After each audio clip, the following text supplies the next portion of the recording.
Selamat datang di channel Jejak Prasejarah, sebuah channel yang akan terus membahas berbagai kisah dan sejarah yang ada di Nusantara. Pada kesempatan kali ini admin akan membahas tentang tragedi dahsyat meletusnya Krakatau pada tahun 1883. Akibat meletusnya Gunung Krakatau tersebut, hampir mengubah peradaban seluruh di dunia. Karena tercatat sebagai bencana alam paling banyak memakan korban sepanjang masa. Namun sebelum kita simak sampai selesai, alangkah baiknya bantu perkembangan channel ini dengan menekan tombol subscribe dan loncengnya terlebih dahulu. Supaya kami bisa selalu eksis untuk kedepannya dalam membahas berbagai sejarah yang ada di bumi pertiwi ini. Letusan Krakatau pada tahun 1883 terjadi di Hindia Belanda, sekarang Indonesia, yang bermula pada tanggal 26 Agustus 1883. Dengan gejala pada awal bulan Mei, dan berpuncak dengan letusan hebat yang meruntuhkan kaldera.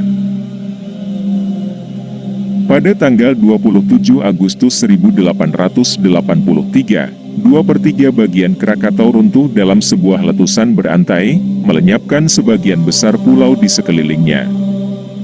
Aktivitas seismik tetap berlangsung hingga Februari 1884. Meletusnya Gunung Krakatau ini tercatat di dalam sejarah sebagai letusan terdahsyat dan paling mematikan. Setidaknya 36.417 korban jiwa akibat letusan dan tsunami yang dihasilkannya. Dampak letusan ini juga bisa dirasakan di seluruh penjuru dunia. Sebenarnya jauh sebelum 1883, Krakatau juga pernah meletus pada tahun 416 sebelum Masehi, diikuti beberapa letusan pada abad ke-3, 9, 10, 11, 12, 14, 16, dan 17, yang diikuti dengan tumbuhnya kerucut Rakata dan Danan. Sebelum letusan 1883, aktivitas seismik di sekitar Krakatau sangat tinggi, menyebabkan sejumlah gempa bumi yang dirasakan hingga ke Australia. Pada 20 Mei 1883, pelepasan uap mulai terjadi secara teratur di Perbuewatan, yaitu pulau paling utara di Kepulauan Krakatau.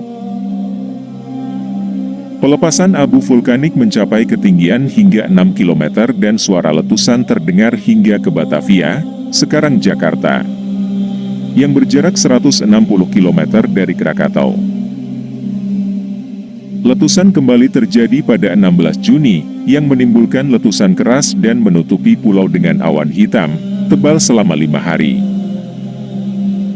Pada 24 Juni, angin timur yang bertiup membersihkan awan tersebut, dan 2 gulungan kabut asap terlihat membubung dari Krakatau.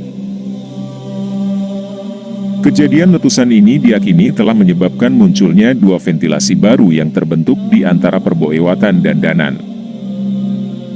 Aktivitas gunung juga menyebabkan air pasang di sekitarnya menjadi sangat tinggi, dan kapal-kapal di pelabuhan harus ditambatkan dengan rantai agar tidak terseret laut. Guncangan gempa mulai terasa di Anyer, Jawa Barat.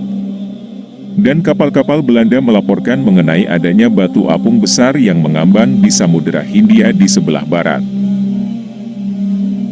Pada tanggal 11 Agustus, pakar topografi Belanda, Kapten Haji J. G. Versenaar, mulai menyelidiki pulau. Dia menemukan 3 gulungan abu telah melingkupi pulau, dan lepasan uap dari setidaknya 11 ventilasi lainnya, sebagian besarnya terdapat di Danan dan Rakata.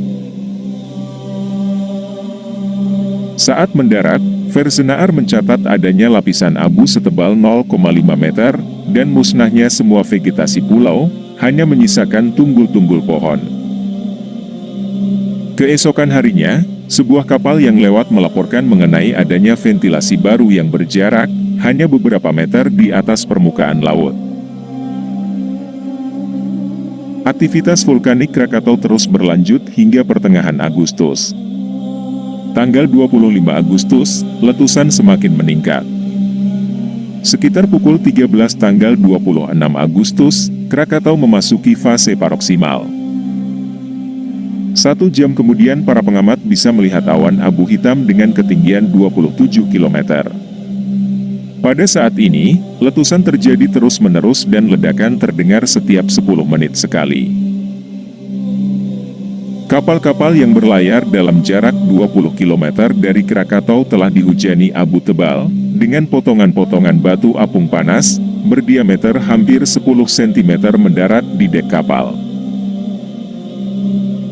Tsunami kecil menghantam pesisir Pulau Jawa dan Sumatera hampir 40 km jauhnya pada pukul 18 dan pukul 19. Pada 27 Agustus, 4 letusan besar terjadi pukul 5.30, pukul 6.44, pukul 10.02, dan pukul 10.41 waktu setempat. Pukul 5.30, letusan pertama terjadi di Perboewatan yang memicu tsunami menuju Teluk Betung. Pada pukul 6.44, Krakatau meletus lagi di Danan, menimbulkan tsunami di arah timur dan barat. Terjadinya letusan besar pada pukul 10.02, terjadi begitu keras dan terdengar hampir 3.110 km jauhnya ke Perth, Australia Barat, dan Rodrigues di Mauritius, yang berjarak 4.800 km jauhnya. Penduduk di sana mengira bahwa letusan tersebut adalah suara tembakan meriam dari kapal terdekat. Masing-masing letusan disertai dengan gelombang tsunami, yang tingginya diakini mencapai 30 meter di beberapa tempat. Wilayah-wilayah di Selat Sunda dan sejumlah wilayah di pesisir Sumatera, turut terkena dampak aliran piroklastik gunung berapi. Energi yang dilepaskan dari ledakan diperkirakan setara dengan 200 megaton. Kira-kira hampir 4 kali lipat lebih kuat dari SAR bomba, yaitu senjata termonuklir paling kuat yang pernah diledakkan. Pada pukul 10.41, tanah longsor yang meruntuhkan setengah bagian Krakatau memicu terjadinya letusan akhir. Gelombang tekanan yang dihasilkan oleh letusan kolosal keempat, dan terakhir terpancar keluar dari Krakatau hingga ketinggian 1086 km. Pada letusan tersebut begitu kuat sehingga memecahkan gendang telinga para pelaut yang sedang berlayar di Selat Sunda, dan menyebabkan lonjakan tekanan lebih dari 2/2 inci merkuri, pada alat pengukur tekanan yang terpasang di Batavia. Gelombang tekanan terpancar dan tercatat oleh barograf di seluruh dunia, yang tetap terjadi hingga 5 hari setelah letusan. Rekaman barografis menunjukkan bahwa gelombang kejut dari letusan terakhir bergema ke seluruh dunia sebanyak 7 kali. Letusan mulai berkurang setelah itu, dan pada pagi 28 Agustus, Krakatau terdiam. Letusan kecil, sebagian besarnya mengeluarkan lumpur, tetap berlanjut hingga Oktober 1883.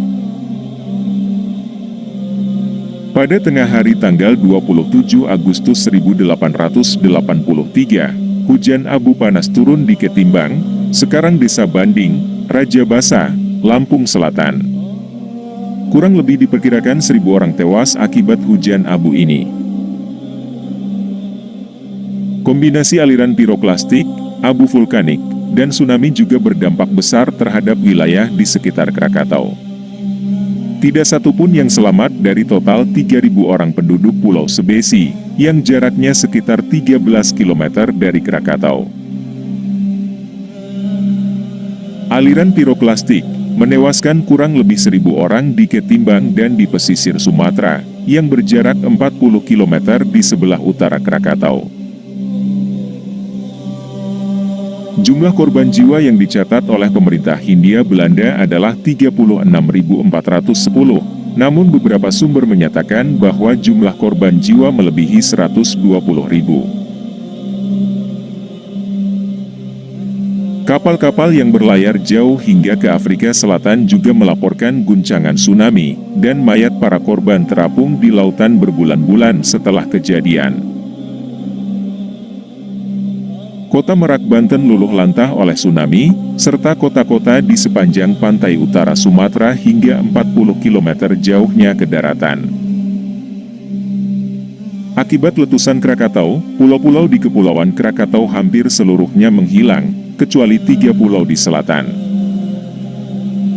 Gunung api kerucut Rakata terpisah di sepanjang tebing vertikal, menyisakan kaldera sedalam 250 meter. Dari 2 pulau di utara, hanya pulau berbatu bernama Bootmansrots yang tersisa.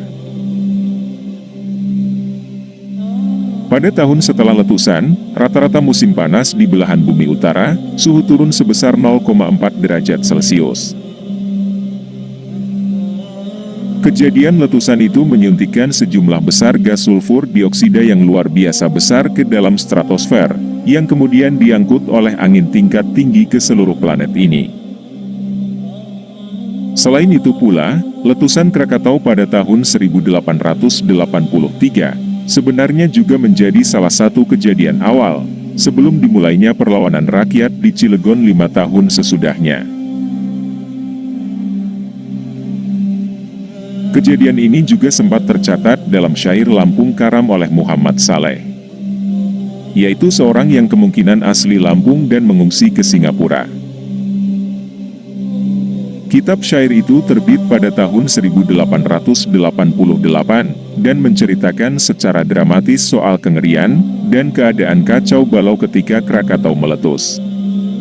Bisa dikatakan, kitab ini menceritakan letusan Krakatau satu-satunya dari perspektif pribumi sendiri.